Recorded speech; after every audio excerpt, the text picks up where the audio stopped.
We've taken back the podcast. Actually, we should explain. How did the podcast ever come to be on our game?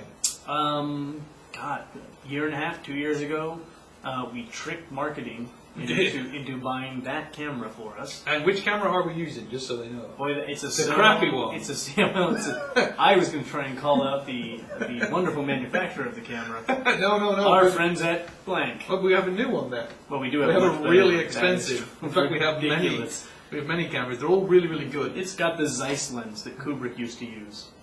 The one that they used in Spy Satellites. Yeah. Kids, pay attention. Now, why exactly are we doing this podcast? Because CJ, our friend and yours, Hi, CJ. is at the end of his rope. He's been whipped He's been with chains.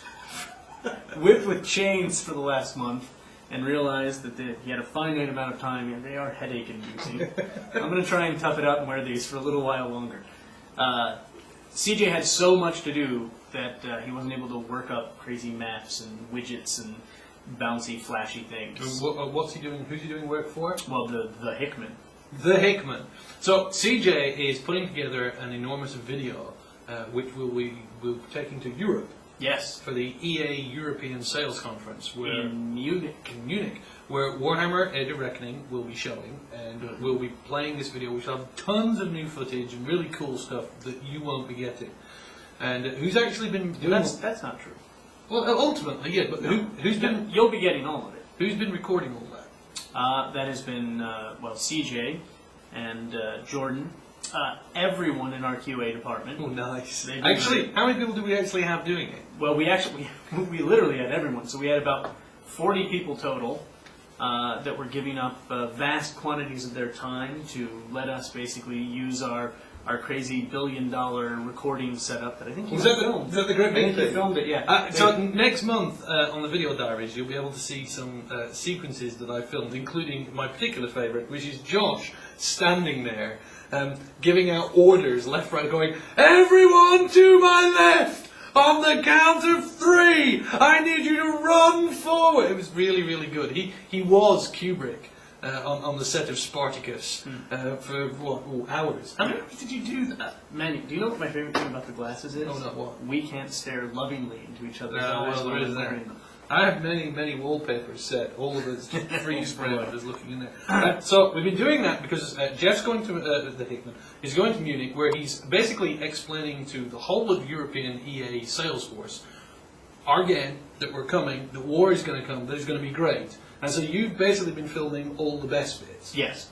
All the things that people haven't seen yet, all the things where they go, yeah, it's pretty, but we've never really actually seen what 20 on 20 RVR in a city looks like. We've never seen really what a scenario played properly looks like. We've never really seen any of this stuff. They might be lying. We just went, we should probably go film all of that, show that off to the world. Well, one of the things that we did do on Fridays, we did a mass RVR test, assault on a city. It's pretty cool. Which was tremendous. We basically, everyone in the company, no matter what they were doing, people look after our facilities, everyone was ordered to get to a machine. It didn't matter what the spec was, we wanted a range of them. The pilot, we then forced the campaign. So basically we tricked We did 6 game. months worth of fighting in a second. We tricked it, and we picked Chaos. Chaos basically won. I do want to point out now that when I said 6 months, I don't mean that it necessarily takes 6 months. It's all the obsessives. Calm down, that's not an official announcement. It's an arbitrary declaration. It's almost like you've done too many interviews and are beginning to learn from the internet. I agree. Anyway, we forced it. We made the Chaos win because basically I like Chaos. And we did an assault on Altdorf. We did the actual piling in and blowing the heck out of everything. That's probably because Altdorf looks best on fire. Burning to the ground. Now, what was interesting is when we came to do it, there was all these caveats sent out by the crews in combat systems saying, "Don't use this! It's a fair fight! For the love of God, no!" Apart from the following things that we've destroyed, which I then ignored. And one of the things was the career mastery system, which allows you basically to play a character, and then at pivotal points in your character development, you get extra choices. Tokens, or I don't really understand. We'll have a good word for it. Specialization. Points. And you basically get to say, although I'm a bright wizard, I fancy being a bright wizard in this sort of idea, or this sort of idea, or that sort of idea. I blow things up. No, I melt things. Yeah, all that sort of stuff. And they've basically done the first pass through for Empire and Chaos. Well, they had done portions of everything, but they hadn't finished all of anything. So there was basic rules put down, which was be Empire or be Chaos. And so as a result, I ignored it, and I logged in as a green skin. And you were that guy. Yeah, I logged in. You were doing really well. I did really well. I logged in as a squig herder, mostly because I really love the battle armor squig, and any opportunity I have to just like get eaten by a squig and bounce around, I basically did that. And I named my Squiggy. And I sent him off, and he did terrible things in a sort of joyous and marvelous way. So you're going to be able to name squigs? Well, I named my squig. Oh, excuse me? Ooh, and we let a feature out. CJ, fix that in post. Don't fix that in post. The upshot was that we piled in and a bunch of high elf swordsmen, who I don't like, and a bunch of Sigmarite priests, who I don't like, and a bunch of bright wizards, and just for the record, I really don't like them. Piled into us, and then we brought sorceress. A lot of sorceresses. A lot of sorceresses. I think that perhaps this part of the outfit might be responsible for the disproportionate popularity of the sorceress. And we piled into the city and fought. And what was interesting is ultimately Chaos won. We did burn all the ground, got to loot it and sack it. Ooh, burn that library. I burnt the library. You go into Scrolls the church. Really burn. Well, that is. Let's fill this entire building with nothing combustible material. I like going to the public quest that's in the church, the Sigmarite church that you can go into and you can fight the hundreds of That's a public quest that's only active when you burn the city to the ground. So we have public quests that allow you to go to the city and do terrible things, but only if you've been successful. So talk us through that. Well, basically, you have fought your way into the city, you've killed guards, you've killed merchants, you've cleansed the streets of the various enemy players, you fight your way to the gates of the Sigmarite temple, you knock down the door, you go inside, and hey, there's a lot of priests and priestesses and so forth inside, and you're killing little Sigmarite academics, and you're killing slightly larger Sigmarite trained people. Well, that is true, and they're always tiny. And you're fighting progressively more and more powerful and more impressive followers of Sigmar, until finally, should I tell? No. The ending is great. Hal Jordan. The other thing we apart from winning, which was glorious, I saw the new campaign screen that John's been working on with the progress of the war. It was really interesting because we put in these commands to make Chaos win. You got to see the map change on the fly. It's just a big smiley face button. Just which is very tremendous. What else has been happening? Oh, I found a firing range in the test. That's very fun. And the firing range has all our weaponry that isn't held by a player. So it starts off with little sort of pintle-mounted crossbows and works its way all the way up to these enormous hell cannons and catapults and all these terrible machines. Powered dwarf monster things. They were great. The thing on the back of the train. You'll see those in the videos. And what it allowed you to do was to go up and down firing them all. So what you're saying is that players will be able to fire siege weaponry.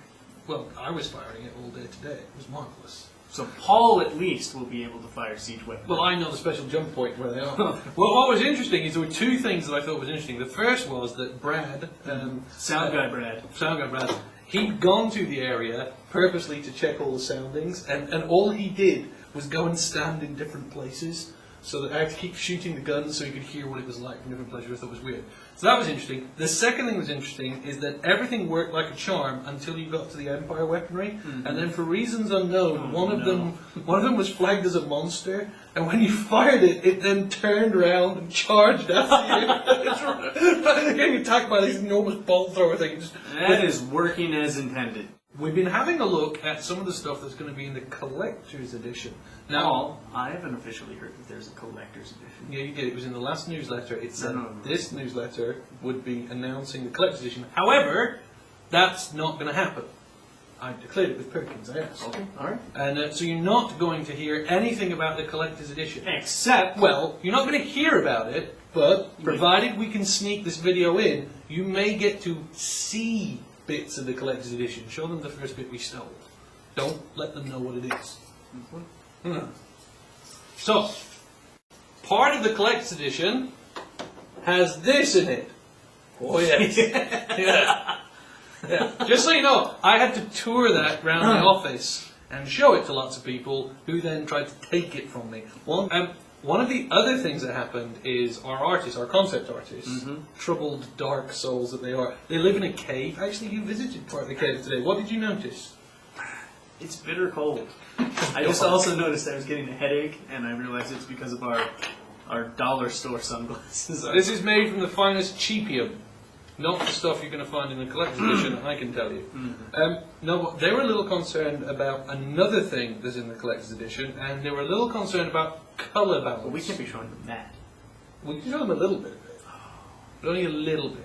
So, Steve, I'm sorry that we're doing this to you. well, look, people who got the newsletter last month were told we were going to show them. Okay. So if Men of our words. If CJ decides to blur it out, there's nothing we can do, or bleep it out. So what we've got here is the only part of this. In fact, we'll do two. Okay. So here we go. Here's the only thing you're never going to see. 2, 3. That's it. That's all you get from that. That reminds me. One of the questions we've got, which is a poll, is blue or red? Blue. Blue. Blue. Blue. How can you say blue? I like blue. Oh, okay. Let me show you what it's for. More collector's edition stuff. Notice how we're looking out for you here. Blue or red? Well, red. Red! Since, yeah. Red.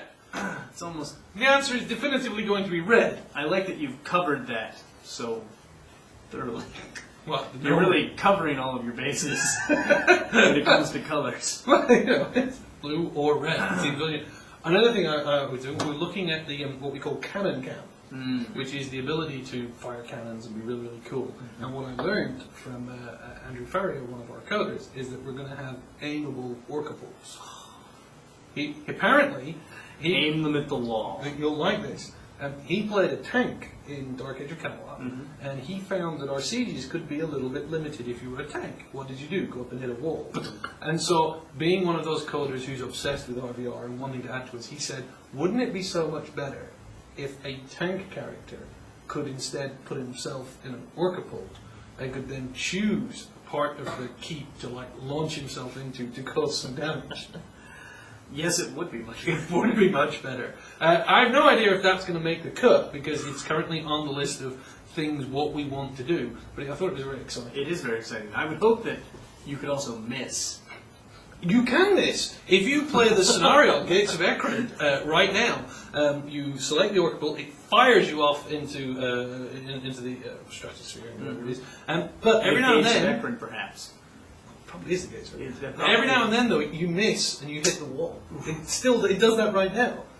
Craig, Nate, and DJ were responsible for figuring out how to do that. They're actually one creature with 3 heads. Well, that's massively powerful. Other stuff we saw recently, I was looking at what we call pushes, don't we? We push to coders, and we push to Sigmar, which is the names of our crazy servers. And I saw the beginnings of the armor die system, which allows us, Justin looks after that, he's been putting up those little boxes, and you're allowed to change all the armor and make it all different crazy colours. I think it's important to note that for the last 6 months we've been accusing him of lying. Well, coming in at night with magic markers and painting, just colouring printouts going, look, it's green! So yeah, he was able to be put up and shut up, and the artists, God bless them, made a strong argument to say, can we please not have armor dies that would break the Warhammer license? It's almost like we hired a staff of artists that are obsessed with Warhammer to a potentially unhealthy degree. Well, it's good. It means Hi, Ted. It means we're not going to get any crazy colours on crazy characters. That is true. No Harlequins. It's the way forward. Also, who's coming to visit tomorrow? A little magazine that some of you might have heard of called White Dwarf. And we're actually really excited because this is our first chance to really kind of make a splash in the preeminent publication dedicated to the fundamental core of the Warhammer hobby. They've basically been the guardians, the publication of truth for everything Warhammer. So the fact that White Dwarf are coming here, we're rolling out the bloodied carpet. Are we ever? And we're giving them bars of lead to take back. We have 2 whole days of presentations and stuff. And dancing. Yeah, basically, it's basically you dancing. Well, it's becoming more and more of that as time goes on, but yes. I'm And sorry in advance. well, so White Dwarf turning up. They're going to be giving us some coverage in the game, coverage in the magazine, coverage about what we're doing, how what we're doing plays into the world of toy soldiers, why Warhammer is great, why toy soldiers are great, why the game we're doing is great, how we're honouring the IP and taking it to new and interesting areas. Other things that we've done new is High Elves. Yeah. Lots and lots of work on High Elves. In fact, Mark Jacobs is in the High Elf area over the next week. And he basically looks into it, Rob Dendon looks into it, Jeff Hickman looks into it, and they basically give the feedback, then we in, because it's now the part where we built it and we're doing the iterative improvements, and we need to make sure that we're staying on track, staying with the vision, doing all the new and interesting things that we're trying to do with the area.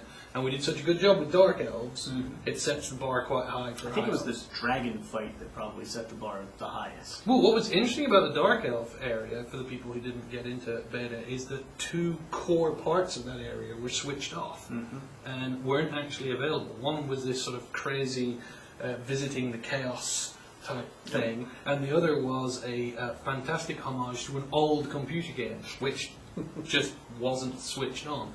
Which, because we weren't happy with them, they weren't good enough, we were improving, we were polishing, we were iterative. But taking the area without those 2 bits, it was still great. So the High Elf area, the expectation is to hit at least that. So the High Elves are coming along, they're going to be absolutely awesome as well. And why is this podcast special? What does this podcast, what is the anniversary of this podcast is What is this? Is this the anniversary of our first podcast? Yes. Oh, it's been so many months of joy. And they did get sort of semi-hijacked by marketing. That's unfair to say. If you go back and you look at the very, very Meat earliest puppets. ones, where it's just Brad and I in a car at 70 miles an hour breaking the law, not breaking the law. The early podcasts were sort of fun and frivolous and interesting. Guerrilla style. What? Because you dressed as a gorilla on one of them. That's never been shown. That wasn't a costume. And what then happened is they transformed into a sort of infomercial. Yeah. Which is fine, because, people want that's really interesting. They hunger for knowledge, Paul. It's like aliens from another planet. Yeah. But because CJ was so overworked, we decided to do some sort of off-the-cuff, we'll record it in my house. Well, it's mostly, we also realized this was our opportunity to cheat, sneak things into you that we wanted to sneak in, that otherwise we would have had to leverage through complicated... Hal Jordan!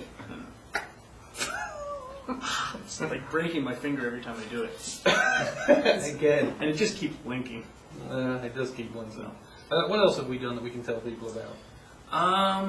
We We've got a great article in PC Gamer, check that out in Europe. PC Gamer UK. That's absolutely marvellous, thank you very much for that. Got on the front cover, didn't we? I believe we might actually be the whole issue. Well, I think we're the front cover, we're the front of the bag, we're the back of the bag. The inside of the bag. We're the inside of it. We're on the price tag. They wisely did cut out the centerfold portrait. Of you. Of you. The Hickman. Well, no, Of that Jeff. wouldn't have been wise. No. And if you're in Munich, go watch Jeff, obviously. If you're in Munich and you work for EA Corporate, and you're in the sales we don't want to send them along and go, excuse me, if you were told that we could come to the show.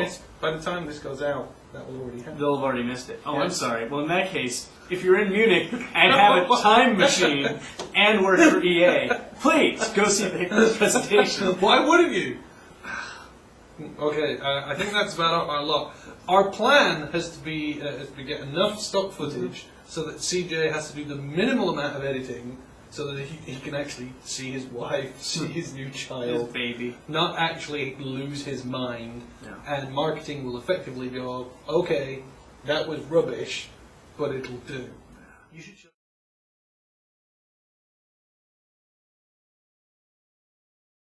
I just realized my eyes keep getting drawn to the bag. That's from my birthday. My birthday bag. Yes, and it has in it. Everyone who came to my party got a party bag full of toys. Is that fair?